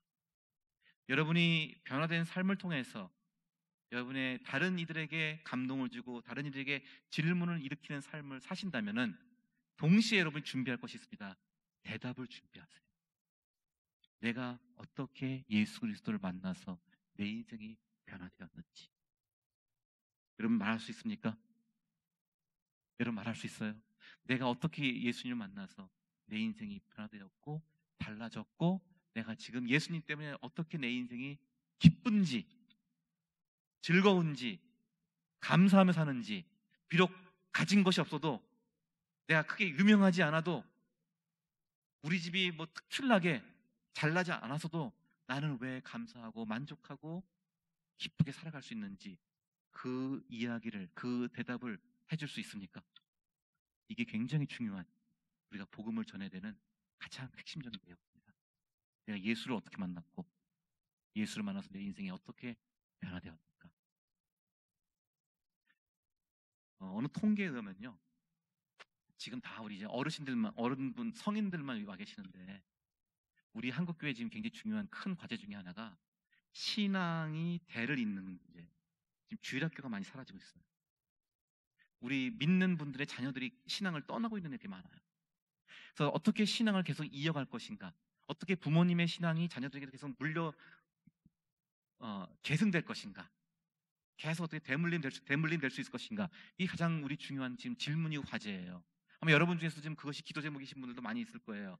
그런데 어떤 아이들이 부모님의 신앙을 계속 지켜나가느냐, 계속 이어나가느냐에 대한 조사를 한 게 있는데요. 그 중에 한 가지 이게 있어요. 어릴 때 부모님의 간증을 들어본 아이들. 아시겠습니까? 내 자녀가 내가 예수님을 어떻게 만났고 내 인생이 어떻게 변화되었는지, 내가 예수님을 만나서 내 인생이 왜 지금 행복한지를 자기 부모님한테 들어본 아이들이 그 부모님의 신앙을 계속 물려받고 이어갈 가능성이 높다는 거예요. 여러분은 여러분의 예수님을 만난 이야기, 예수님을 통해서 변화된 이야기, 여러분 자녀에게, 여러분 가족에게 나누어 보셨습니까? 여러분 그 얘기를 혹시 여러분이 모태 신앙인이거나 부모님부터 신앙의 영향을 받은 분들이라면 부모님께 그런 이야기를 들어보셨습니까? 이게 굉장히 중요합니다. 여러분 돌아보시면요, 부모님한테 부모님이 예수님을 만나서 어떻게 변화된 인생을 살게 되는지를 들었던 게요, 제 개인적으로는 가장 컸어요. 저도 모태 신앙이었고 또 일찍이 신학교를 갔었고 계속 교회와 집과 학교밖에는 별로 딴 데 경험이 없이 살았는데, 그럼에도 불구하고 살다 보면 인생에 여러 가지 의문도 생기고 회의도 들고 어려움도 있잖아요. 그때 이렇게 인생에 좀 고민이 되고 심지어 신앙에 대해서 내가 회의가 들 때도 있어요. 그때 가장 견고한 내 신앙의 그 기둥은 뭐였냐면요, 우리 어머님이 우리 집이 너무 힘들 때 기도원 가서 기도하시고 하나님의 기도에 응답 받으셔서 다시 그 집안의 문제를 해결했던 그 이야기 있죠. 그때 기적적인 이야기도 있었어요. 그때 하나님 놀랍게 우리를 터치하시고 우리를 구해주셨던 그 이야기들, 그걸 통해서 우리 부모님들이 신앙이 회복되시고, 제가 유아세례 받을 때 우리 아버지 어머니 같이 세례 받으셨거든요. 저하고 저는 유아세례, 우리 아버지 어머니는 성인세례 받으셨어요. 그 이야기들을 들려주신 게 저한테는 가장 큰 신앙의 자산이었어요. 제 믿음을 지킬 수 있는 가장 큰 든든한 기반이 되었어요. 여러분도 그러한 믿음의 귀한 유산을 여러분의 자녀들에게, 우리 후손들에게, 우리의 신앙의 다음 세대에게 물려주시기 바랍니다. 그러기 위해서는 대답을 준비해야 됩니다. 어떻게 전도 무슨 대본 외우라는 게 아니라요, 여러분 자신이 예수님을 만난 이야기 하세요. 내가 예수님을 어떻게 만났는가? 내 인생이 얼마나 내가 방황하고 힘들고 괴로울 때, 혹은 내 자신의 힘만 믿고 내 자신의 능력을 믿고 교만하다가 인생이 내가 거꾸러졌을 때 하나님 나를 얼마나 불쌍히 여기시고 나를 회복하셨는가, 그런 이야기들을 정리하셔서요, 너무 길게 하지 마시고, 그럼 잔소리 되니까 너무 길게 하지 마시고, 어떤 목사님 말씀하시기를 1분 정도의 분량으로 준비해요. 1분 정도로 내가 예수님을 어떻게 만났고, 예수님을 만나서 중요한 점은 내 인생이 어떻게 변화되었는가. 전에는 내가 사람들의 인정받고 사람들한테 명예를 얻기 위해서 전전긍긍과 살다가, 이제는 사람들한테 인정받는 것보다는 하나님께서 기뻐하시는 것을 다른 사람들은 알아주지 않더라도 내가 묵묵히 감사하며 살아갈 수 있게 되었다. 전에는 내가 돈이 많아야지 내 인생이 행복할 거라 생각했는데, 이제는 내가 돈이 아니라, 내가 돈을 많이 모으는 게 아니라 돈을 나눠주면서, 내 물질을 나눠주면서 행복한 인생을 내가 경험하게 되었다. 예수 믿음으로 인해서 변화된 경험을 나누실 수 있습니다. 만약 여러분이 예수를 믿고 예수를 만나서 변화되는 경험을 나눌 게 없다면, 불행히도 없다면, 여러분이 지금 그리스도의 제자의 삶을 살고 있는지를 심각하게, 진지하게 되돌아봐야 합니다. 여러분 정말 돌아봐야 돼요. 내가 예수 그리스도를 만나고 예수 그리스도를 믿어서 내 인생에 변화된 경험이 없고 나눌 이야기가 없다면요, 내가 정말 예수 그리스도를 따르는 삶을 살고 있는지, 그리스도의 길을 가고 있는지 내가 심각하게 반성하고 돌아봐야 합니다. 여러분 기도 제목이 되어야 됩니다. 다시 하나님의 은혜를 구해야 되고요, 하나님의 그 한량없는 그의 긍휼하신 은총을 우리 구해야 됩니다. 다시금 재확신해서 여러분의 삶이 새로워져야 합니다. 대답을 준비하십시오. 대답을 준비하시면은 이제 여러분이 거하는 모든 곳이 하나님의 은총을 나누는 교회와 같은 공간이 될 것입니다. 여러분이 가정이 바로 하나님을 예배하는 교회가 될 것이고, 여러분의 일터에서 여러분 다른 사람들을 만나는 그 만남의 자리가 하나님의 은총이 임하는 그 교회와 같은 공간이 될 것입니다. 이제 우리 그리스도인들은요, 이 삶의 내 변화가 있을 때도 항상 이거를 영적으로 생각해요. 제가 몇 년 전에 한 5년, 한 4년 전쯤인 것 같은데요. 5년 전쯤에 제가 12월 31일 날 밤 8시에 가족들끼리 저녁을 먹고 이제 좀 TV를 보면서 이제 11시쯤에 송구영신 예배를 드리러 가려고 이제 그 전까지 좀 가족들끼리 같이 간식도 먹으면서 한 해의 마지막 날이니까 같이 이렇게 재미있게 놀고 있었는데요. 집에 있었는데 전화가 왔어요. 누가 전화했냐면요. 그 복덕방 부동산 그 사장님께서 전화가 오신 거예요. 전화하신 목적은 방 빼라는 거예요. 전셋집 빼라고. 우리 전세 살고 있었는데 방 빼라는 거예요. 그래서 어떻게, 아니 당신은 그런 전화를 어떻게 이 12월 31일 날 송년 마지막 날을 보내고 있는 우리 오손도손한 가족들한테 그런 지금 비보를 알립니까? 너무 그때 좀 어이가 없었어요. 송구영신 예배 들어갔는데요. 그것 때문에 그냥 고민이 되는 거예요. 지금 이 방을 이제 집을 빼서 다시 또 새로운 전셋집을 알아봐야 되는데, 지금도 전셋집, 지금 우리나라 부동산 뭐 엄청나게 폭등했다는데, 그때도 전셋값이 엄청 뛸 때거든요. 막 미친 전셋값 이럴 때였어요. 이제 어디가 사나, 어디 가서 알아보나, 그 걱정이 되는 거예요. 그리고 그 다음 주에 새해가 됐는데, 새해를 뭔가 기분 좋게 감사하면서 보내는 게 아니라 온통 걱정과 불만. 아니 지금 이 시기에 이 엄동설한에 내가 지금 애들 데리고 어디 가라고, 이 전셋값도 엄청 뛰었는데 그 초조함, 불안함 속에서 새해를 보내 시작했어요. 며칠 동안 막 알아보다 다니는데 적절한 데가 없는 거예요. 다 이게 뭐 가격이 안 맞거나 너무 또 위치가 안 맞거나 다 이렇게 알아보기가 너무 힘든 거예요. 그러니까 막 입에서 불만이 나와요. 막 원망스러워요. 집주인이 원망스럽고, 그걸 알려준 부동산 사장님도 원망스럽고, 더 나아가서는 하나님도 좀 원망스럽고, 나한테 내가 그래도 나름대로 하나님을 위해서 일한다고 하는데 또 이렇게 갑자기 그때 또 굉장히 추운 겨울이었어요.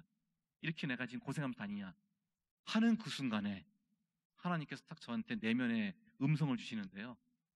야, 너는 맨날 네 인생을 선교적으로 살려가면서 다른 사람을 축복하러 가면서 네가 있는 자리가 곧 선교의 현장이고 네가 있는 자리가 곧 교회라고 말하면서 너는 왜 내가 너를 이사 보내려고 하는 그것을 선교지로 생각 못하느냐. 제가 그냥 망치로 머리를 한 대 얻어맞은 것 같았어요. 제가 여러분들 지금 여러분이 있는 모든 것이 그리스도께서 거하시는 교회와 같은 것이 되어야 한다. 흩어지는 교회가 되어라. 교회로 살아가라 라고 말하는데, 지금 저는 내 삶에서의 잠깐의 이동과 변동을 그렇게 못 생각한 거예요. 그냥 불만과 그냥 무력함과 지금 그것 때문에 초조함으로만 받아들인 거예요. 그래서 내가 그때 생각을 바꾸기로 했어요. 이사 가는 것도 보냄받는 것이다. 하나님께서 나를 보내시는 것이다. 집주인이 나를 보내는 게 아니라, 딴 나가라고 하는 게 아니라 하나님께서 나를 새로운 곳으로 보내시는 것이다. 새로운 사람들을 만나게 하는 것이다. 새로운 곳에서 하나님께 영광 돌리는 삶을 살게 하는 것이다 라고 믿고 제 아내와 같이 이야기를 하고 새롭게 다시 집을 알아보기 시작했어요. 그랬더니 훨씬 더 그 과정이요 가벼워지는 거예요. 훨씬 더 그 과정이 좀 설레게 되는 거예요. 그러다가 한 집을 잘 발견했어요. 마침 여러 가지를 볼 때 적당한 집을 찾았어요. 참 우리가 있는 곳에서 별로 이렇게 떨어지지 않은 곳에 내가 큰 변화가 없이 잘 있을 수 있는 곳을 찾았어요.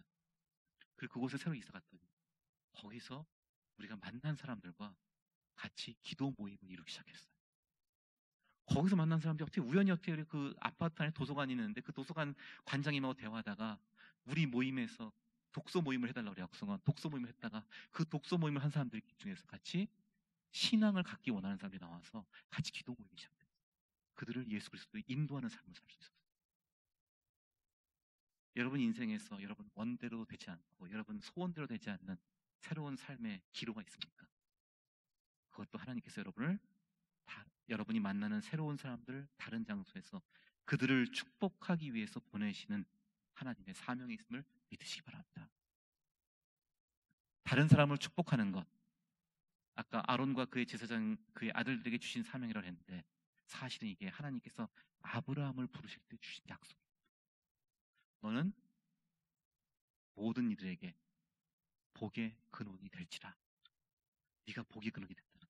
네가 복을 나눠준 사람이 되고 네가 그 복을 선언하는 사람이 된다. 여러분은 복을 선언할 수 있는 그런 존재로 부름받았습니다. 여러분 자신의 위치와 여러분 자신의 모양과 여러분 자신이 가지고 있는 소유와 여러분 자신이 가지고 있는 자격과 능력을 의심하지 마십시오. 로마 제국 시대에 누가 당시에 가장 큰 권력을 가지고 있었습니까? 누가 가장 큰 힘을 가지고 있었고 누가 가장 많은 재물을 가지고 있었고 누가 가장 힘이 센 존재였습니까? 로마의 황제였어요. 그에 반해서 예수님의 제자들은 어떤 존재들이었습니까? 정말 힘없는 존재들이었어요. 아무것도 못 가진 자들이었어요. 예수님을 따르는 사람들은 정말 미미한 존재들이었습니다.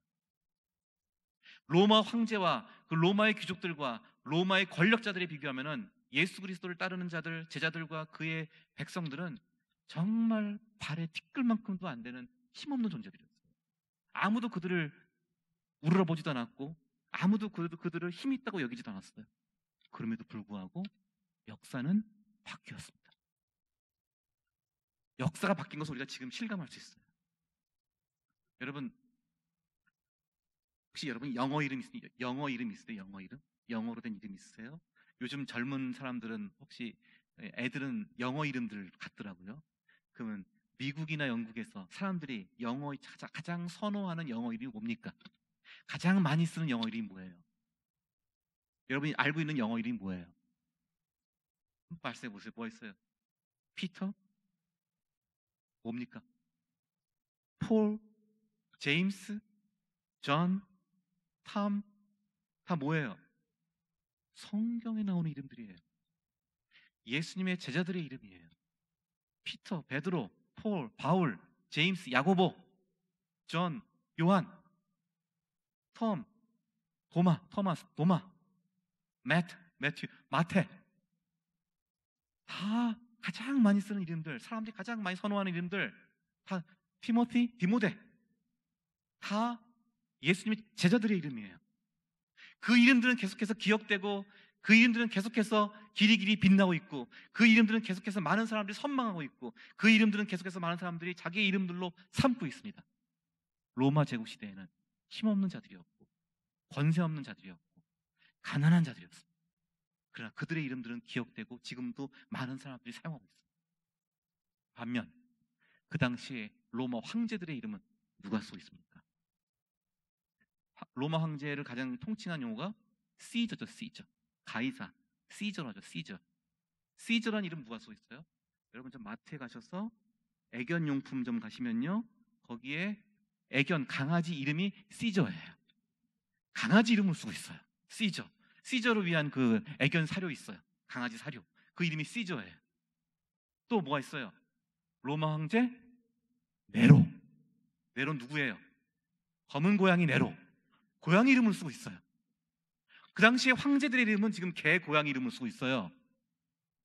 그 당시에 황제에 비해서 아무 힘도 없었고 아무 존재감도 없어 보였던 그 제자들과 예수 그리스도를 따르는 그 무리들의 이름은 지금도 기억되고 존경되고 지금도 선망되고 있습니다. 여러분이 오늘 여러분 이 자리에서 여러분이 한 주간 새로운 마음가짐으로 여러분 살아가는 그 하나의 작은 발걸음 주님께서 그 역사를 이루시고 주의 나라를 완성할 때에는 더욱더 빛나고 아름답고 주께서 귀한 열매로 결실을 맺으실 것을 믿습니다. 기도하시겠습니다.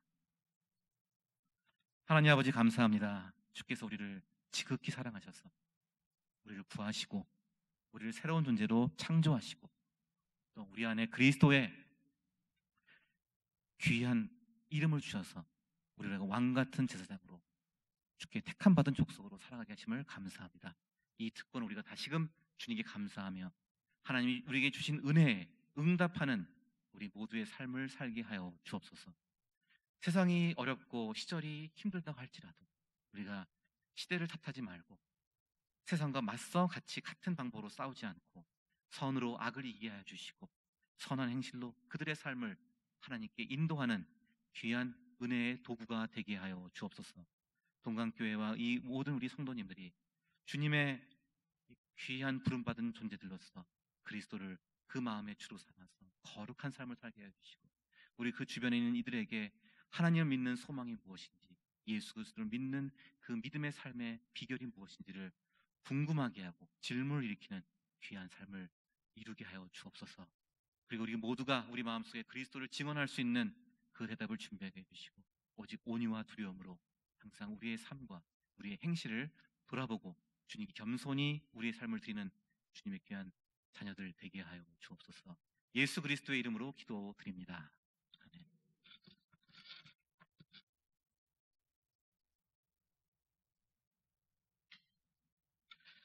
우선 귀한 말씀 감사드립니다. 502장 찬양 드리겠습니다.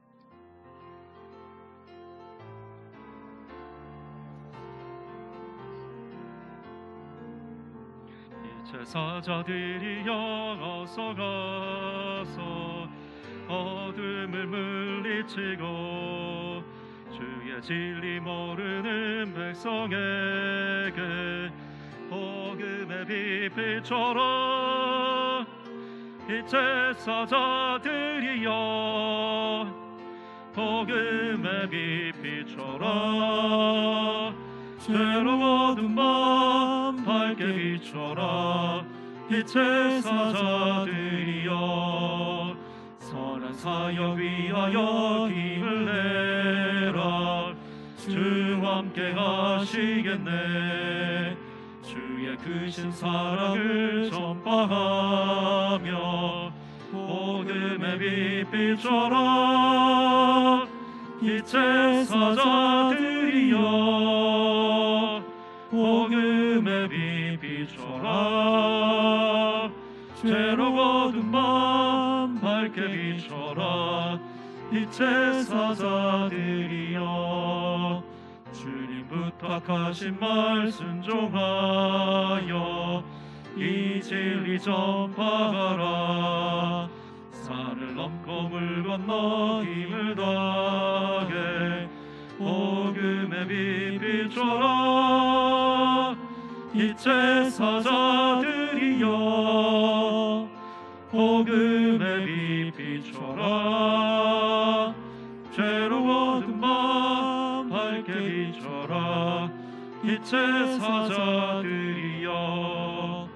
동서남북 어디나 땅끝까지 주님만 의지하고 눈 어두워 못 보는 백성에게 복음의 빛 비춰라.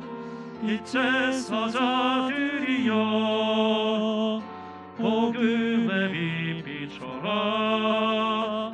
죄로워둔 밤 밝게 비춰라. 이 제사자들이여.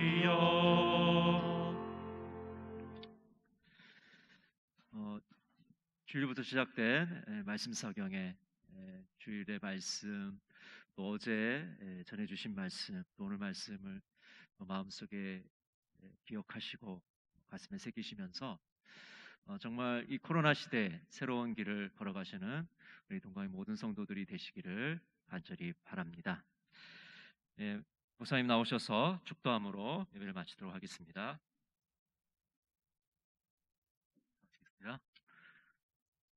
이제는 우리를 위하여 자기를 내어주신 예수 그리스도의 은혜와 하나님 아버지의 강권하시는 사랑과 성령님의 감화감동 위로하심이 동강교회 모든 성도들과 그들의 가족과 또한 그들이 만날 모든 이들 위해 영원까지 함께 하시기를 간절히 축원합니다. 아멘.